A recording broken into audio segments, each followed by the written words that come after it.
Muammar Gaddafi की पैदाइश साल 1942 में लिबिया के एक बहुत छोटे से गांव में हुई। उनके माँ बाप बहुत ज़्यादा गरीब थे और ज़िंदगी का गुजर बसर करने के लिए फार्मिंग किया करते थे। उनके वालिदैन को बखूबी यह आइडिया था कि अगर ज़िंदगी में मुअम्मर गद्दाफी ने आगे बढ़ना है तो दीनी और दुनियावी तालीम हासिल करनी होगी। ये वो वक्त था जब Libya was under the control of Italy. Libya Italy की एक कॉलोनी थी।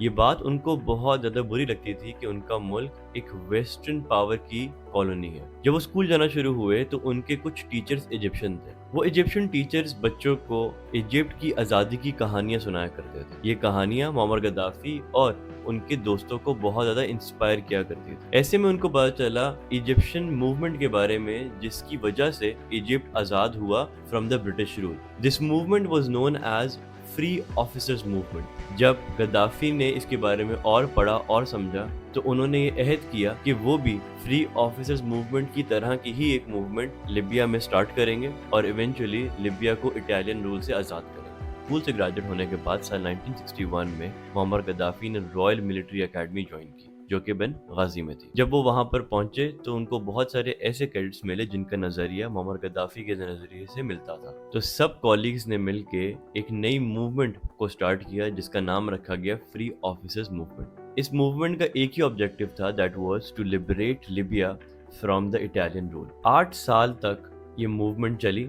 ये सारे कॉलीग, ये सारे कैडेट्स सीक्रेसी में मिला करते थे और प्लान किया करते थे कि कैसे हम इस मोनार्की को ख़त्म कर सकते हैं और इटालियन पावर को लिबिया से बाहर फेंक सकते हैं। तो 8 साल का अरसा गुजरने के बाद साल 1969 में जब वो सारे फाउंडिंग कैडेट्स बहुत अच्छे मिलिट्री रैंक पे पहुंच जाते हैं तो वो डिसाइड करते हैं कि अब हम करंट मोनार्की को टॉपल करेंगे और हम फॉरेन पावर्स को लिबिया से उठा के बाहर फेंकेंगे। तो जब किंग इदरीस उस टाइम के मोनार्क टर्की में होते हैं अपना इलाज करवाने के लिए, तो पीछे से मिलिट्री कू हो जाता है और आर्मी टेक ओवर कर लेती है लिबिया को और मुअम्मर गद्दाफी लिबिया के डिक्टेटर बन जाते हैं। डिक्टेटर बनने के फौरन बाद वो सारी इटालियन मिलिट्री बेसिस को ख़त्म कर देते हैं, मोनार्की को ख़त्म कर देते हैं और लिबिया बन जाता है लिबियन अरब रिपब्लिक। 1950s में लिबिया में बहुत बड़े ऑयल रिजर्व्स डिस्कवर हुए, जिसके बाद लिबियन इकोनॉमी का in the African region rise शुरू हो गया। तो जब मुअम्मर गद्दाफी लिबिया के डिक्टेटर बने तो उन्होंने पूरी ऑयल इंडस्ट्री को नेशनलाइज किया। नेशनलाइज करने के बाद उन्होंने बहुत सारी ऐसी पॉलिसीज़ को इंट्रोड्यूस किया जिससे लिबियंस बहुत ज़्यादा खुश हो गए, जैसे कि free health care for the Libyan people. इसका मतलब सर्जरीज, हॉस्पिटल स्टेज, मेडिसिन, ये सब खर्चे गवर्नमेंट ने उठाने का अहद किया। इसके साथ साथ अगर कोई ऐसी सर्जरी या ऐसा ट्रीटमेंट है जो लिबिया में पॉसिबल नहीं है तो Libyan government was also sending its people to abroad. Free health care के साथ साथ लिबियन गवर्नमेंट ने फ्री एजुकेशन भी इंट्रोड्यूस की, जिसमें प्राइमरी से यूनिवर्सिटी तक की जितनी फी थी वो वेव ऑफ कर दी गई थी। टेक्स्ट बुक्स, यूनिफॉर्म्स, मील्स, इन सब की कॉस्ट लिबियन गवर्नमेंट बेयर किया करती थी। यूनिवर्सिटी स्टूडेंट्स को हर महीने स्टाइपेंड मिला करता था। इसके साथ साथ ऐसे स्टूडेंट्स जो बहुत ज़्यादा पढ़ाई में अच्छे हुआ करते थे उनको लिबियन गवर्नमेंट स्टेट स्कॉलरशिप पे दुनिया के बड़े से बड़े मुल्कों में भेजा गया।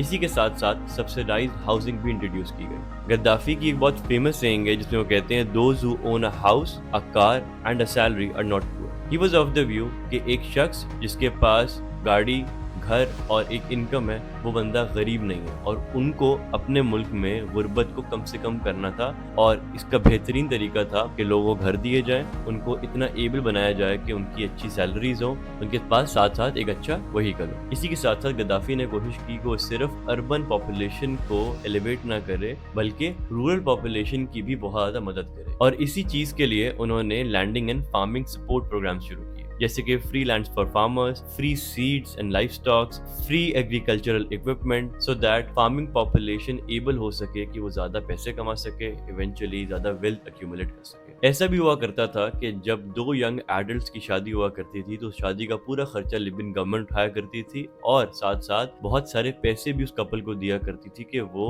या तो अपना कोई नया कारोबार शुरू कर लें, या तो वो किसी ट्रिप पे चले जाएं, या तो वो कुछ और काम कर सकें। इसी तरह लिबियन गवर्नमेंट फ्री इलेक्ट्रिसिटी भी प्रोवाइड कर रही थी to the entire Libyan population. अब सवाल ये दिमाग में आता है कि यार इतनी सारी चीजें गवर्नमेंट फ्री कैसे कर सकती है? That is because of the oil reserves that the Libyan government had found in in 1950s. In reserves की मदद से इतना ज़्यादा ऑयल एक्सपोर्ट हो रहा था कि लिबियन गवर्नमेंट के पास बहुत बड़े बजट सरप्लस थे with every passing year. Between 1970s and 80s Libyan government ने बहुत ज़्यादा पैसे कमाए बाय एक्सपोर्टिंग ऑयल. अब सवाल ये आता है कि अगर गद्दाफी के टेन्योर में हर चीज़ इतनी अच्छी थी तो ऐसा कैसे हो गया कि जो लोग गद्दाफी के लिए जान देने को तैयार थे आखिर में उन्हीं लोगों ने गद्दाफी की जान ले ली.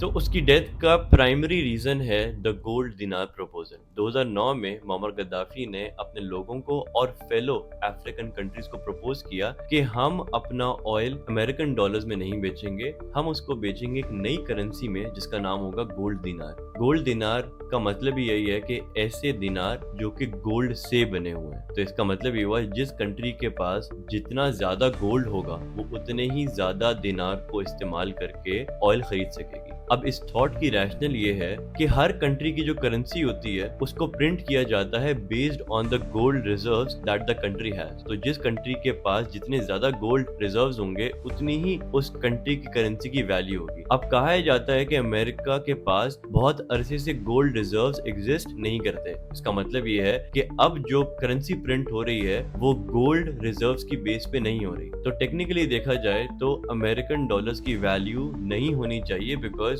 they are not backed by gold. और इसी चीज को चैलेंज किया था मुअम्मर गद्दाफी ने. तो जैसे ही प्रपोजल बाकी अफ्रीकन कंट्रीज के पास गया जैसे कि नाइजीरिया, इजिप्ट, अंगोला, ट्यूनीशिया, तो उन सब ने इसके ऊपर बहुत पॉजिटिव रिमार्क्स दिए और उन्होंने अग्री किया गद्दाफी के प्रपोजल से. तो जब ये सारी बातें अमेरिका और वेस्ट को पता चली तो उनको ये समझ आ गया कि दुनिया में अब डॉलर्स को चैलेंज करने के लिए एक नई करेंसी आने वाली है which is made of gold और this is a serious threat to the American dollar. तो नेटो और अमेरिका ने मिल के ये कोशिश की कि वो गद्दाफी को किसी तरह ओवरथ्रो कर दें या मार दें सो दैट ये जो गोल्ड दिनार वाला प्रपोजल है ये अभी से खत्म हो जाए. इस बात की वैलिडिटी और भी ज्यादा इंक्रीज होती है जब हिलरी क्लिंटन जो उस टाइम पे सेक्रेटरी ऑफ स्टेट हुआ करती थी अमेरिका की उनको रिसीव हुई एक ईमेल लीक हो जाती है जिस ईमेल में साफ साफ लिखा हुआ है कि NATO sees this proposal as a threat and they want to eliminate Muammar Gaddafi and topple his government. इस प्रपोजल के आने के कुछ ही अरसे बाद नेटो फोर्सेस लिबिया आती हैं और वो मिलिट्री ऑपरेशन शुरू करती हैं और रीजन ये दिया जाता है कि जी हमें लोगों की फ्रीडम को सिक्योर करना है. बट असल में ये रीजन नहीं था. The reason was to instigate hate against Muammar Gaddafi और लोगों को ये रियलाइज करवाया जाए कि Libyan freedom is at stake until unless Gaddafi is eliminated. और इसी के साथ साथ वेस्टर्न मीडिया भी एक बहुत मेजर रोल प्ले करता है और ये पोर्ट्रे करने की कोशिश की जाती है कि गद्दाफी और गद्दाफी के लोग जो हैं वो लिबियंस के खिलाफ हैं, वो करप्ट हैं, वो लिबियन फ्रीडम को एक्सप्लॉइट कर रहे हैं.